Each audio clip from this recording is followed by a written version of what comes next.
Welcome प्यारे बच्चों। हम लोग क्या पढ़ रहे थे? प्रकाश पढ़ रहे थे। प्रकाश में हमने कहाँ तक पढ़ लिया था? अवतल दर्पण द्वारा प्रतिबिंब किस तरह से बनते हैं, उनकी स्थितियां क्या होती हैं, ये सारी चीजें हम लोग पढ़ चुके थे। तो पढ़ना क्या बाकी था? उत्तल दर्पण द्वारा प्रतिबिंब का बनना।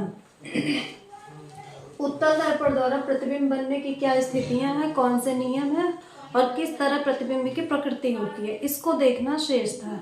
तो चलिए आइए आज इसके बारे में बातें करते हैं। ठीक है, तो उत्तल दर्पण द्वारा प्रतिबिंब, पहली बात तो हमने तभी बात की थी कि उत्तल दर्पण द्वारा जो प्रतिबिंब बनता है वो आभासी बनता है, और जो भी प्रतिबिंब आभासी बनता है वो किस तरह का होगा? सीधा होगा। ठीक है, तो इसकी दो स्थितियां प्रतिबिंब बनने की। पहला, जब वस्तु अनंत पे हो, यानी कि उत्तल दर्पण द्वारा जब वस्तु अनंत पर हो, अगर कोई वस्तु अनंत पे स्थित है तो उत्तल दर्पण के द्वारा उसकी प्रतिबिंब बनने की स्थिति क्या होगी, यानी कि वो प्रतिबिंब किस तरह का होगा? वस्तु से छोटा होगा, बड़ा होगा, आभासी होगा, क्या होगा? वो सारी चीजें हम देखते हैं। ठीक है, तो सबसे पहले हम क्या लेंगे? उत्तल दर्पण लेंगे। उत्तल दर्पण तो आप लोगों को अच्छे से पता होगा, गोलीय दर्पण का कटा हुआ भाग होता है, और जिसके हम लोग भीतरी वाले सतह पे क्या कर देते हैं? लाल ऑक्साइड का लेप कर देते हैं, और उसका ऊपर वाला सतह कैसा हो जाता है? परावर्तक हो जाता है। ये क्या होता है? मुख्य अक्ष होता है। ये क्या होता है? ध्रुव होता है। और जो उत्तल दर्पण का फोकस होता है वो परावर्तक पृष्ठ के कहाँ होता है? पीछे होता है। तो यानी फोकस कहीं होगा और कहीं पे क्या होगा? वक्रता केंद्र होगा हमारा। और वस्तु कहाँ पे स्थित है? अनंत पे स्थित है। ठीक है, तो मान लीजिए यहाँ पे कोई अनंत पे स्थित वस्तु है। ठीक है, तो अनंत से स्थित वस्तु से दो प्रकाश की किरणें आती हैं जो कि समांतर आती हैं। तो समांतर ऐसे प्रकाश की किरणें आ रही हैं। अब ये यहाँ आके कहा? दर्पण पे टकराएंगी। उसके बाद यहाँ पे क्या होगा? परावर्तन होगा। तो एक किरण तो लगेगी कि कहाँ से हमारी आ रही है, क्योंकि उत्तल दर्पण में जो किरण होती है वो लगती है मुख्य अक्ष के समांतर चलने वाली प्रकाश की किरण परावर्तन के पश्चात कहाँ से आती हुई प्रतीत होती है? फोकस से आती हुई प्रतीत होती है। ठीक, और ये दूसरी किरण भी कैसी आ रही है? समांतर आ रही है। तो जाहिर सी बात है कि ये किरण भी कहाँ से लगेगी? कि फोकस से ही आ रही है। यानी कि कोई अगर यहाँ पे देखेगा तो क्या कहेगा कि मुख्य, हम लोग ने ये पढ़ा भी था कि मुख्य अक्ष के समांतर चलने वाली प्रकाश की किरणें परावर्तन के पश्चात कहाँ से जाती हैं? मुख्य अक्ष के फोकस से होकर जाती हैं या फोकस से आती हुई प्रतीत होती हैं। तो आती हुई प्रतीत किसमें होती है? उत्तल दर्पण में होती हैं। तो ये उत्तल दर्पण की बात हम लोग कर रहे हैं, तो इसलिए किरणें कहाँ से आती हुई प्रतीत होंगी? फोकस से आती हुई प्रतीत होंगी। ये दोनों किरणें जहां पे मिलती हैं प्रतिबिंब हमारा वहीं पे बनता है। तो ये किरणें एक्चुअल में मिल कहाँ पे रही हैं? फोकस पर ही मिल रही हैं। ठीक है, मतलब ऐसा हमको लगता है कि ये किरणें फोकस पे ही मिलती हैं, मतलब मिलती हुई प्रतीत होती हैं। तो अगर अनंत पे अगर कोई वस्तु अनंत पे स्थित हो तो उत्तल दर्पण द्वारा उसका जो प्रतिबिंब होगा वो कहाँ पे बनेगा? फोकस पर ही बनेगा, और क्या कहते हैं, वस्तु से बहुत ही छोटा बनेगा, सीधा बनेगा तथा आभासी बनेगा। ठीक है, तो इस प्रतिबिंब की स्थिति कैसी होगी? प्रतिबिंब की स्थिति होगी वस्तु से बहुत छोटा। पहली बात, क्योंकि जब फोकस पे ही कोई प्रतिबिंब बन रहा है तो जाहिर सी बात है कि वो बहुत ही छोटा होगा। वस्तु से बहुत छोटा,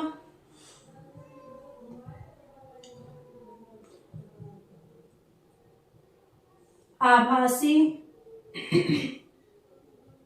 और जो भी प्रतिबिंब हमारा आभासी होगा वो सीधा तो होगा ही होगा। ठीक है, सीधा तथा फोकस पर बनता है। ठीक है,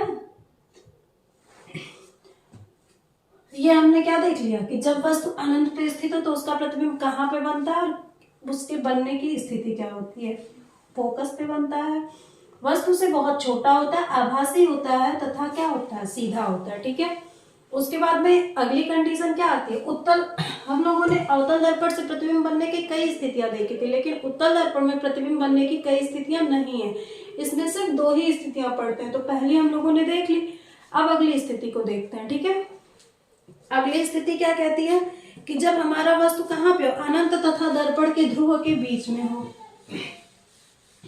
जब वस्तु अनंत तथा दूसरी स्थिति, जब वस्तु अनंत तथा ध्रुव के बीच में हो,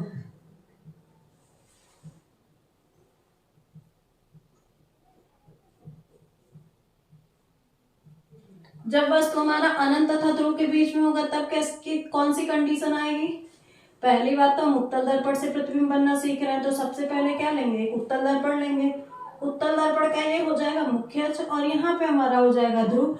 और हमने फिर भी बात कर चुके हैं पहले कि इसका जो फोकस होता है वो आगे होता है और फोकस से दुगनी दूरी पे हमारा क्या होता है, वक्रता केंद्र होता है। ठीक है, अब यहाँ पे हमारा वस्तु कहाँ पे, अनंत तथा ध्रुव के बीच में, यानी कि ध्रुव कहाँ पे, ये है और अनंत इधर है, तो ध्रुव और अनंत के बीच में यानी यही कहीं पे होगा हमारा क्या, वस्तु स्थित होगा। ठीक है, वस्तु को हमने ये भी मान लिया। अब जब प्रकाश की किरणें हमारी चलेंगी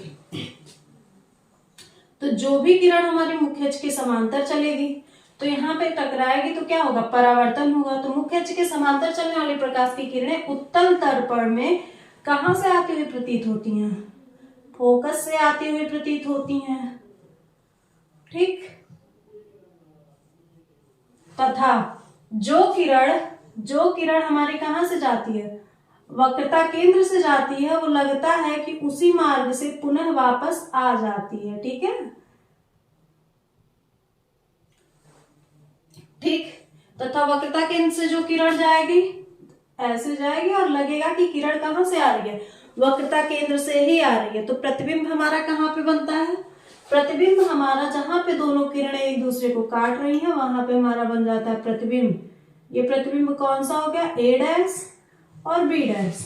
ठीक है, और प्रतिबिंब हमारा जो ए डैश बी डैश बना वो बना कहां पे, फोकस तथा ध्रुव के बीच में बना। ठीक है, तो प्रतिबिंब हमारा कहां पे बना, फोकस तथा ध्रुव के बीच में बना।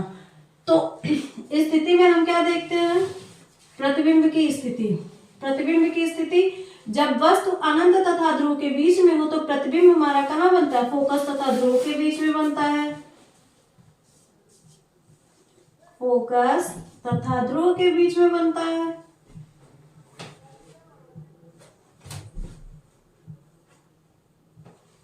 कैसा होता है, सीधा होता है, वस्तु से छोटा होता है। ये प्रतिबिंब भी हमारा कैसा होगा, वस्तु से छोटा होगा और कैसा होता है, आभासी होता है, क्योंकि जो प्रतिबिंब सीधा है वो हर हाल में क्या होगा, आभासी ही होगा। एक चीज हमेशा याद रखिएगा कि उत्तल दर्पण द्वारा प्रतिबिंब हमेशा आभासी ही बनता है। और उत्तल दर्पण को हम लोग कहते क्या है, उत्तल दर्पण को हम लोग कहते क्या है, अपसारी दर्पण भी कहते हैं। हम लोग पहले लेक्चर में ही शायद बात कर चुके हैं, अपसारी। और जो हमारा अवतल दर्पण होता है उसको क्या कहते हैं, अभिसारी। क्यों, क्योंकि वो किरणों को एक जगह मोड़ देता है। और जो उत्तल दर्पण होता है ये किरणों को क्या करता है, फैलाता है। ठीक है, तो जब वस्तु अनंत तथा ध्रुव के बीच में होता है तो हमारा जो प्रतिबिंब होगा कहाँ बनेगा, फोकस तथा ध्रुव के बीच में बनेगा। कैसा होगा, सीधा होगा, वस्तु से छोटा होगा और आभासी होगा। वैसे भी देखने में तो लग ही रहा है। ठीक है, तो ऐसी कोई दिक्कत वाली बात तो होनी नहीं चाहिए। तो ये हो गया क्या, उत्तल दर्पण के द्वारा प्रतिबिंब बनने की स्थितियां। तो उत्तल दर्पण के द्वारा प्रतिबिंब बनने की सिर्फ दो ही स्थितियां हैं। ठीक है, एक ये कि जब वस्तु अनंत पे हो और दूसरा क्या कि जब वस्तु अनंत तथा ध्रुव के बीच में हो। ठीक है, उसके बाद हम लोग देखते हैं उत्तल दर्पण के उपयोग क्या होते हैं। जैसे हम लोगों ने अवतल दर्पण का उपयोग देखा था उसी तरह से हम क्या देखेंगे, उत्तल दर्पण के उपयोग।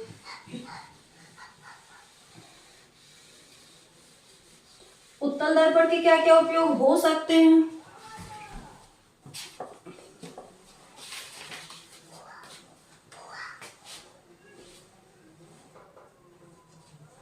उत्तल दर्पण के उपयोग,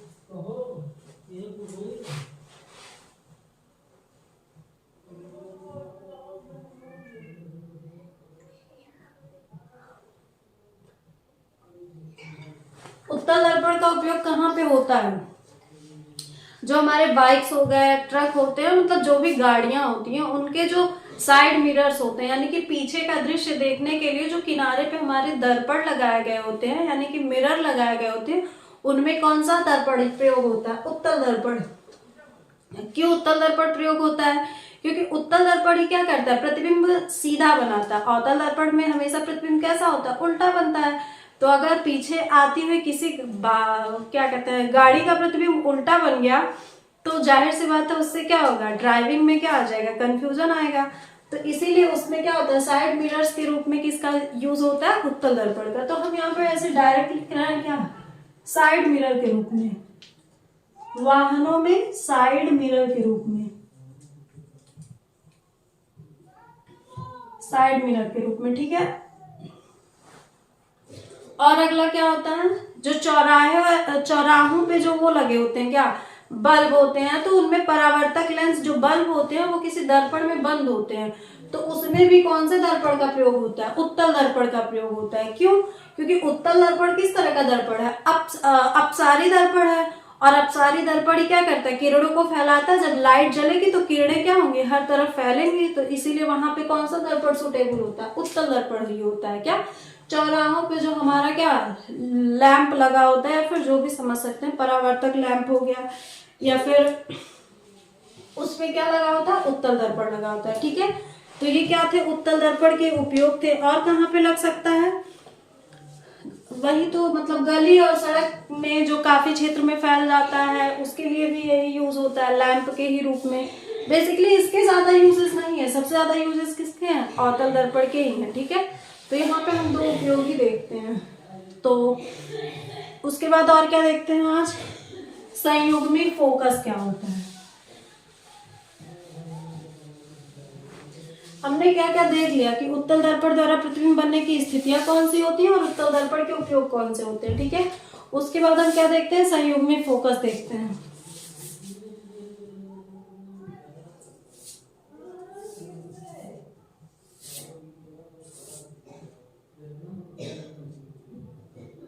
संयुग्मी फोकस, संयुग्मी फोकस क्या होता है? उन दो बिंदुओं को हम संयुग्मी फोकस कहते हैं। मतलब किसी भी दर्पण में, कोई भी दर्पण होगा, बेसिकली कोई भी दर्पण नहीं होता है इसमें। उत्तल दर्पण में संयुग्मी फोकस की स्थिति नहीं आती है, सिर्फ अवतल दर्पण में ही संयुग्मी फोकस बनता है। संयुग्मी फोकस की स्थिति किस दर्पण में आती है? अवतल दर्पण में आती है। तो किसी भी दर्पण में मुख्य अक्ष पर, दर्पण में मुख्य अक्ष पर स्थित उन दो बिंदुओं को, मतलब किन्हीं दो बिंदुओं पर जिसमें पहले बिंदु पर रखी वस्तु का प्रतिबिंब दूसरे बिंदु पे बने तथा दूसरी बिंदु पर रखी वस्तु का प्रतिबिंब पहले बिंदु पर बने, उन दोनों बिंदुओं को हम क्या कहते हैं? संयुग्मी फोकस कहते हैं। ठीक है, ऐसी स्थिति हम लोगों ने अवतल दर्पण में देखी थी। एक स्थिति थी जब हमारा क्या, जो वस्तु था वो कहाँ पे रखा था? फोकस और वक्रता केंद्र और अनंत के बीच में अगर कोई वस्तु रखा था तो उसका प्रतिबिंब कहाँ पे बन रहा था?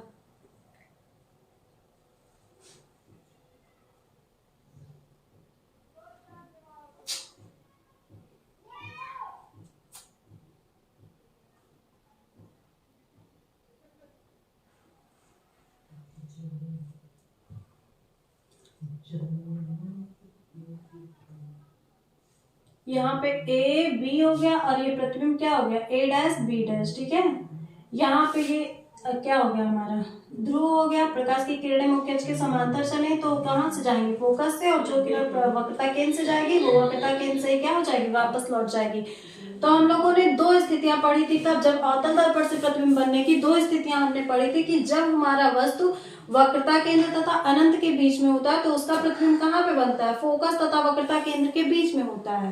ठीक है, तथा दूसरी स्थिति पड़ी थी कि अगर हमने वक्रता केंद्र तथा फोकस में कोई वस्तु रख दिया है तो उसका जो प्रतिबिंब होगा वो कहाँ बनेगा? अनंत तथा वक्रता केंद्र के बीच में बनेगा। ठीक है, तो इन दो स्थितियों को हम लोग अवतल दर्पण में जब प्रतिबिंब बनने के नियम पढ़ रहे थे तो जिक्र कर लिया था। ठीक है, तो यहाँ पे अगर यहाँ पे रखी वस्तु का प्रतिबिंब यहाँ पे बन गया और यहाँ पे रखी वस्तु का प्रतिबिंब यहाँ पे बन गया, तो इसलिए यहाँ पे ये जो बी डैश और बी है ये आपस में क्या है?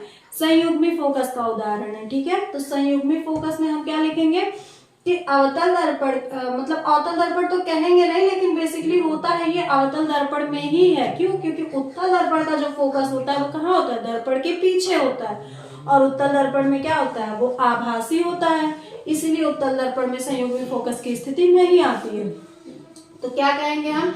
दर्पण के मुख्य अक्ष पर स्थित उन दो बिंदुओं को जिनमें पहली वस्तु पर रखी वस्तु का प्रतिबिंब दूसरी बिंदु पर बनता है तथा दूसरे बिंदु पर रखी वस्तु का प्रतिबिंब पहले बिंदु पर बनता है, उन दोनों बिंदुओं को हम क्या कहते हैं? संयुग्मी फोकस कहते हैं। यानी कि एक बिंदु पर रखी वस्तु का प्रतिबिंब दूसरे बिंदु पर रखी वस्तु का प्रतिबिंब पहले बिंदु पर बने, तो ये दोनों बिंदु क्या कहलाएंगे? हमारे संयुग्मी फोकस कहलाएंगे। ठीक है, तो इतना समझ में आया?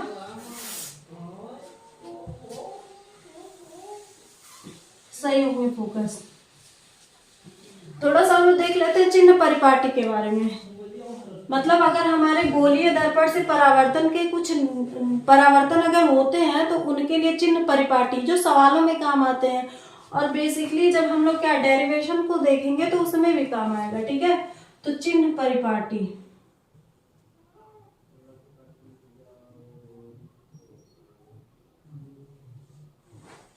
चिन्ह परिपाटी के लिए क्या होता है? पहली बात कि सभी दूरियां कहाँ से ली जाती हैं? दर्पण के ध्रुव से नापी जाती हैं। सभी दूरियां कहाँ से नापी जाती हैं? दर्पण के ध्रुव से नापी जाती हैं। जैसे कि हमारा ये कोई दर्पण हो गया,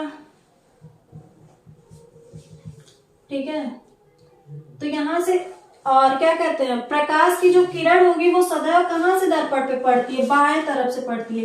प्रकाश की किरण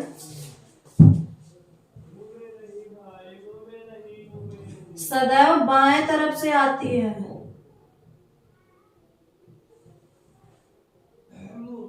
बाएं ओर से आती है। ठीक है, प्रकाश की किरण सदैव कहां से आती है? बाएं ओर से आती है। तो ये अगर हमारा दर्पण हो गया और इस दर्पण में ये मुख्य अक्ष हो गया और यहाँ पे ये हो गया ध्रुव हमारा। ठीक है, तो जब प्रकाश बाएं ओर से आएगा इसका मतलब प्रकाश इधर से आएगा, तो ये क्या हो गई? प्रकाश की दिशा हो गई, जिसको हम क्या कहते हैं? जैसे आपतित किरण आई, आने वाली किरण को क्या कहते हैं? बाएं ओर से आती है और आने वाली किरण हमारी होती क्या? कौन सी किरण है? आपतित किरण होती है। तो अगर कोई किरण आएगी तो उसको कौन सी किरण कहेंगे? आपतित किरण कहेंगे। तो आपतित किरण की दिशा में जो भी क्या दूरियां हम लेंगे वो सभी क्या होंगी? धनात्मक होंगी। आपतित किरण की दिशा में जो दूरियां लेंगे यानी कि आगे की तरफ, यानी कि ध्रुव से आगे की तरफ के सभी दूरियों को हम क्या लेंगे? प्लस में लेंगे। और मुख्य अक्ष से ऊपर और इससे पीछे की दूरियों को, आगे की दूरियों को प्लस में लेंगे, और अगर इसके विपरीत दिशा में जाएंगे तो दूरियों को हम क्या लेंगे? माइनस में लेंगे। यानी कि आपतित किरण की दिशा में किरण हमारी कहां से आएगी? सदैव बाएं ओर से आएगी। तो कभी भी किरण हमारी इधर से नहीं आएगी। तो इसका मतलब अगर हम दाएं से बाएं की तरफ बाएं से दाएं की तरफ जाएंगे तो वहां पे दूरियों को मुख्य अक्ष से आगे हम धन लेंगे तथा मुख्य अक्ष के पीछे की सभी दूरियों को हम क्या लेंगे? ऋणात्मक लेंगे, यानी माइनस में लेंगे। और मुख्य अक्ष से अगर ऊपर जाएंगे, ऊपर जाने पे चीजें बढ़ती हैं, तो अगर हम मुख्य अक्ष से ऊपर जाएंगे तो यहाँ पे सभी दूरियों को धन लेंगे तथा मुख्य अक्ष से नीचे अगर कोई भी दूरी है, जैसे अवतल दर्पण में प्रतिबिंब हमारा क्या बनता था? मुख्य अक्ष से नीचे बनता था। क्यों? क्योंकि उल्टा बनता था। तो वहां पे उस प्रतिबिंब की दूरी को हम क्या लेंगे? नेगेटिव में लेंगे, ऋणात्मक में लेंगे। ठीक है, तो चिन्ह परिपाटी में हमको यही चीजें देखनी होती है कि क्या, कि ध्रुव के आगे की तरफ की सभी दूरियां क्या होती है? धनात्मक, यानी आपतित किरण की दिशा में अगर हम किसी दूरी को ले रहे हैं तो वो क्या होगी? प्लस में होगी। तथा आपतित किरण की विपरीत दिशा में ली गई दूरियां यानी मुख्य अक्ष से पीछे ध्रुव से पीछे की दूरियां क्या होंगी? हमारी ऋणात्मक होंगी। और जो मुख्य अक्ष से ऊपर की दूरियां धनात्मक होंगी तथा मुख्य अक्ष से नीचे की दूरियां हमारी क्या होंगी? ऋणात्मक होंगी। ये सभी क्या होते हैं? चिन्ह परिपाटी के नियम होते हैं। ठीक है, मतलब इसमें ये देखा जाता है कि फोकस हमारा कब धनात्मक होगा, वक्रता केंद्र कब धनात्मक होगा, और कब हमारा फोकस ऋणात्मक होगा, कब वक्रता केंद्र ऋणात्मक होगा, या प्रतिबिंब की दूरी धनात्मक हो गई, वस्तु की दूरी कब ऋणात्मक हो गई। ठीक है, तो ये सारी चीजों का पता हमें कहाँ से चलता है? जब हमको इस चिन्ह परिपाटी का क्या होगा? कॉन्सेप्ट क्लियर होगा, तभी हमें पता चल पाएगा। तो अभी के लिए बस इतना समझते हैं। उसके बाद में फिर बाकी लोग हम लोग क्या आगे तो देखेंगे ही देखेंगे, ऐसा तो है नहीं कि ये लास्ट है। तो उसके बाद में फिर हम लोग कल क्या देखते हैं, वक्रता केंद्र और जो उसमें वक्रता F बराबर r/2 फोकस और जो वक्रता केंद्र में संबंध होता है इसका डेरिवेशन देख लेंगे, तो बची कुछ चीजें उसमें भी क्लियर हो जाएंगी। ठीक है, तो फिर आज के लिए बस इतना ही, अगला तो नेक्स्ट क्लास में।